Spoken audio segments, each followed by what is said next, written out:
نحمده ونصلي على رسوله الكريم أما بعد فقد قال النبي صلى الله عليه وسلم الراحمون يرحمهم الرحمن ارحموا من في الأرض يرحمكم من في السماء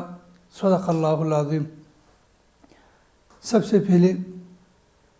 پرفیکٹ چینل والوں کا شکر گزار ہو کہ آج انہوں نے خلق خدا سے محبت کرنے کے موضوع پر بات کرنے کی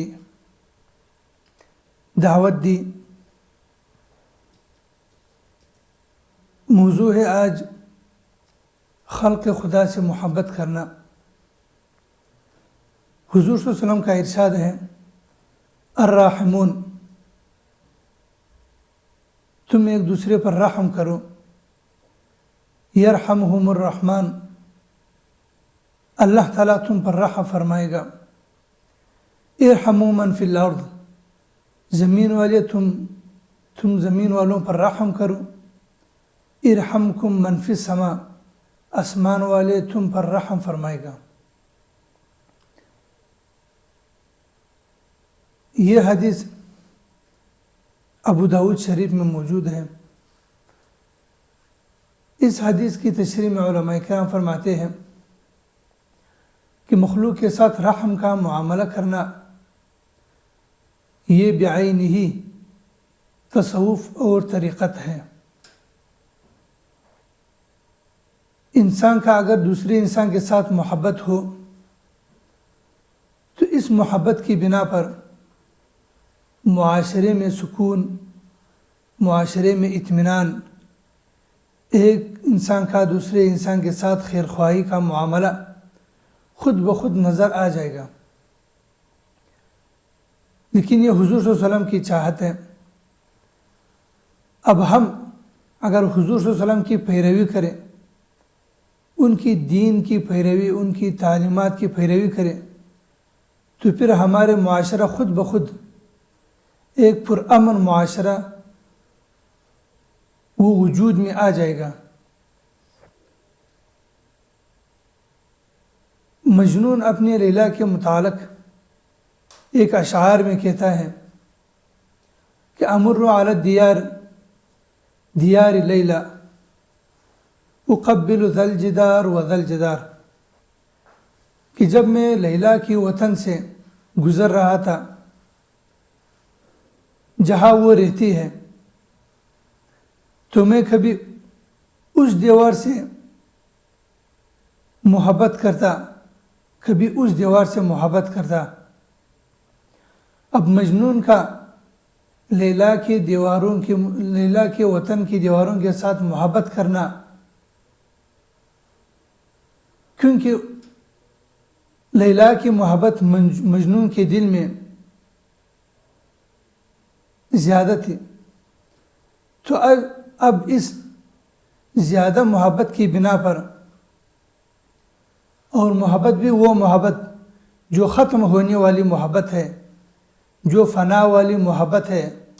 جو کہ دنیاوی محبت ہے، عارضی محبت ہے، تو اس کا اندازہ اتنا کہ ایک مجنون لیلا کی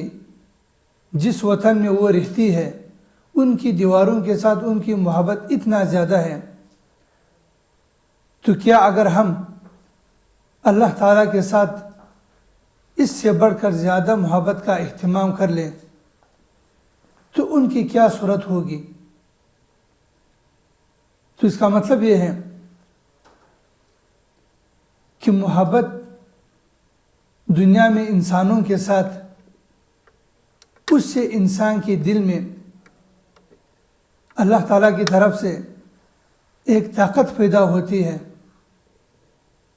کہ آپ میرے انسانوں کے ساتھ محبت کیا کرتے ہو، کیونکہ یہ اللہ تعالیٰ کے بنائے ہوئے، پیدا کیے ہوئے انسان ہے۔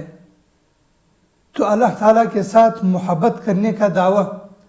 اس وقت سچا ہو سکتا ہے کہ جب ایک انسان دوسرے انسان کے ساتھ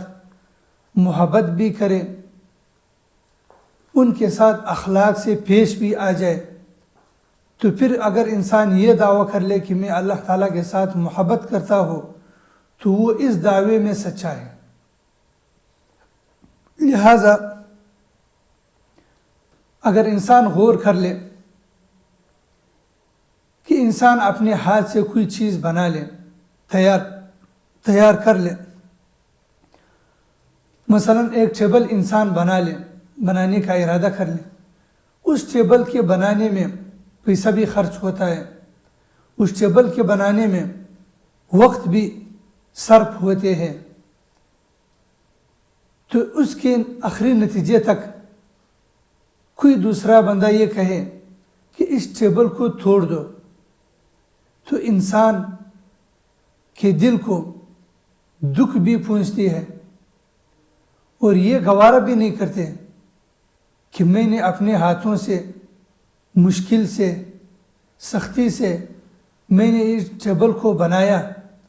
اور پھر ایک بندہ مجھے کہتا ہے کہ آپ اس کو توڑ دو۔ تو اگر یہ بنانے والا اس ٹیبل کو توڑ بھی دے، لیکن اس کے بنانے میں اس بنانے والا کا ٹیبل کے ساتھ محبت بھی ہو گئی، تو اس محبت کی وجہ سے پھر دل نہیں چاہتا کہ میں اس ٹیبل کو توڑ دوں۔ اسی طرح حضرت نوح علیہ السلام کے بارے میں ایک مختصر سی واقعہ ہے کہ یہ مکمل موضوع اس خلاصہ میں موجود ہے۔ حضرت نوح علیہ السلام کی قوم پر اللہ تعالیٰ نے عذاب نازل کی،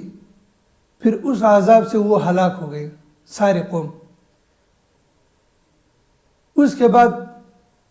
کیونکہ نوح علیہ السلام نے بددعائیں کی تھی، اللہ تعالیٰ نے حضرت نوح علیہ السلام کو حکم فرمایا کہ آپ مٹی کے برتن کو بنا لو۔ نوح علیہ السلام نے مٹی کے برتن بنانا شروع کر دیے، کئی برتن اس نے بنا لیے، برتنوں کا ایک ڈھیر لگ گیا۔ اس کے بعد شاید یقینی بات ہے کہ نوح علیہ السلام کا ان مٹی کے برتنوں کے ساتھ ان کو وقت بھی دیا، مشکل بھی گزارا، اور ان کے ساتھ محبت بھی ہو گئی۔ پھر اس کے بعد اللہ تعالیٰ نے حضرت نوح علیہ السلام سے فرمایا کہ اے نوح، آپ ان سب برتنوں کو توڑ دیں۔ حضرت نوح علیہ السلام کے دل کو دکھ ہوا، دل دکھا کہ میں نے اتنی مشکلات سے ان برتنوں کو بنائے اور ڈھیر لگ گئے، لیکن اب اللہ تعالیٰ فرماتے ہیں کہ ان کو آپ توڑ دو۔ تو ان برتنوں کو حضرت نوح علیہ السلام نے توڑ دی۔ توڑنے کے بعد اللہ تعالیٰ نے پھر حضرت نوح علیہ السلام سے فرمایا کہ جب آپ نے کہا، قرآن کریم میں آیات ہے سورۃ نوح میں، رب لا تذر علی الارض من الکافرین دیارا، کہ اے اللہ آپ زمین میں سب بسنے والے کافروں کو ہلاک کر دیں، تو میں نے ان سب کو ہلاک کر دیں آپ کے کہنے پر۔ تو اس کے بعد حضرت نوح علیہ السلام نے کہا کہ میں نے اس مشکلات سے ان برتنوں کو میں نے بنائے اور پھر اس کو توڑ دے۔ تو توڑنے کے بعد جب حضرت نوح علیہ السلام کو دل دکھا، پھر اللہ تعالیٰ نے اس ارشاد کے مطابق کہ جب آپ نے کہا کہ زمین میں بسنے والے سب کافروں کو ہلاک کر دے، میں نے ہلاک کر دیا، تو جس طرح آپ ان برتنوں کے ساتھ محبت ہو گئی، مجھے بھی ان بندوں کے ساتھ محبت تھی۔ میں نے ان سب بندوں کو پیدا بھی فرمایا تھا اور ان کو میں نے تخلیق سے ابتدا سے بھی پیدا فرمایا، اور ان کے بنانے میں میرے ان اپنے بندوں کے ساتھ محبت تھی۔ تو اس محبت کے ساتھ بنیادی نقطہ یہ تھے کہ آپ کو بھی چاہیے کہ ان بندوں کے ساتھ آپ محبت کیا کریں، لیکن آپ نے محبت کے بجائے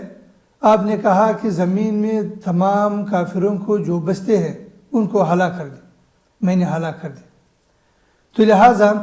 اس آیات سے اشارہ اس طرف ہوا کہ جس طرح آپ اپنے برتنوں سے محبت ہو گئی، لیکن یہ برتن، یہ مٹی آپ نے پیدا نہیں کیا، یہ مٹی آپ اپنے طرف سے، اپنے خواہش سے آپ نے بنانا شروع نہیں کیا، لیکن میرے حکم سے آپ نے بنانا شروع کیا، میرے حکم سے آپ نے ان کو ٹائم بھی دیا، ان کو آپ نے مال بھی اس پر خرچ کیا، پھر بھی آپ کا ان برتنوں کے ساتھ محبت ہو گئی۔ تو کیا میں، اللہ تعالیٰ خود فرماتے ہیں کہ جب میں نے مٹی خود بھی بنایا اور ان سے انسان کو پیدا بھی فرمایا، پھر اس کے ساتھ کیا میرا محبت نہیں ہے؟ تو جب میرا بندوں کے ساتھ محبت ہے تو آپ کو بھی چاہیے کہ ان بندوں کے ساتھ آپ محبت کیا کریں۔ تو اب روئے زمین پر بسنے والے تمام انسانیت، جو بھی انسان دوسرے انسان کے ساتھ محبت کا ارادہ کرتے ہیں، محبت کا احساس کرتے ہیں، تو وہ انسان، وہ اللہ تعالیٰ کے ساتھ محبت کرنے کا جو بھی دعویٰ کرتا ہے کہ میں اللہ تعالیٰ کے ساتھ محبت کرتا ہوں، وہ سچا ہے۔ محبت کرنے کا یہ مطلب نہیں کہ انسان اپنے ہاتھ میں تسبیح پڑھے، انسان اپنا ایسا لباس پہنے کہ وہ درویشانہ لباس ہو، کمزور لباس ہو، اپنے آپ کو ایسا بنائے کہ میں ایک ملنگ سا بندہ ہوں۔ یہ محبت نہیں، بلکہ محبت یہ ہے کہ آپ اللہ تعالیٰ کے بندوں کے ساتھ محبت بھی کریں، اللہ تعالیٰ کے بندوں کے ساتھ آپ اخلاق سے بھی پیش آ جائے، پھر آپ واقعتاً اللہ تعالیٰ کے ساتھ محبت کرنے کے دعوے میں آپ سچا اور ایماندار نکلے گا۔ تو اس لیے حضور صلی اللہ علیہ وسلم کا یہ حدیث کہ جو بھی بندہ دوسرے بندے پر رحم فرماتا ہے تو اللہ تعالیٰ اس بندے پر آسمان سے رحم فرمائے گا۔ تو ایک دوسرے کے ساتھ رحم کا معاملہ کرنا، غمخواری کا معاملہ کرنا، ایک دوسرے کی مشکلات کو برداشت کرنا، ایک دوسرے کی باتوں کو برداشت کرنا، تو پھر انسان کے اندر صبر کا ایک مادہ بھی پیدا ہوگا۔ اس صبر کے مادے کے پیدا کرنے میں اللہ تعالیٰ خود بخود اس انسان کو یہ توفیق عطا فرماتا ہے کہ آپ دوسرے انسان کی باتوں کو برداشت کرتے ہیں، ان کی غلط الفاظ کو آپ برداشت کرتے ہیں، صرف اس بنا پر کہ یہ اللہ تعالیٰ کا بندہ ہے، اور اللہ تعالیٰ کے بندہ کے ہوتے ہوئے مجھے یہ گوارا نہیں دیتا کہ میں ان کو ان کے الفاظ کے مطابق میں جواب دے دوں یا ترکی بترکی میں ان کو جواب دے دوں، بلکہ میں برداشت کرنے کا صرف اس لحاظ سے برداشت کر رہا ہوں کہ اللہ تعالیٰ مجھے اس برداشت کرنے میں مزید توفیق بھی دے گا،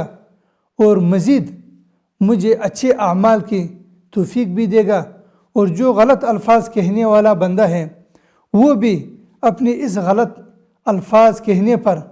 کبھی نہ کبھی ان کو یہ سوچ آ جائے گا کہ میں دوسرے بندے کے ساتھ جو بھی الفاظ کے ساتھ میں پیش آتا ہوں، کیا میرے لیے یہ الفاظ کہنا مناسب ہے یا نہیں۔ تو اللہ تعالیٰ ہم سب کو ان باتوں پر عمل کرنے کی توفیق عطا فرمائے۔ آئندہ پروگرام میں نیا موضوع کے ساتھ انشاءاللہ پرفیکٹ چینل میں پیش ہوں گا۔ جن حضرات نے اس چینل کو سبسکرائب نہیں کیا وہ سبسکرائب کرے، اور لائک بھی کرے، شیئر بھی کرے۔ وآخر دعوانا ان الحمد للہ رب العالمین۔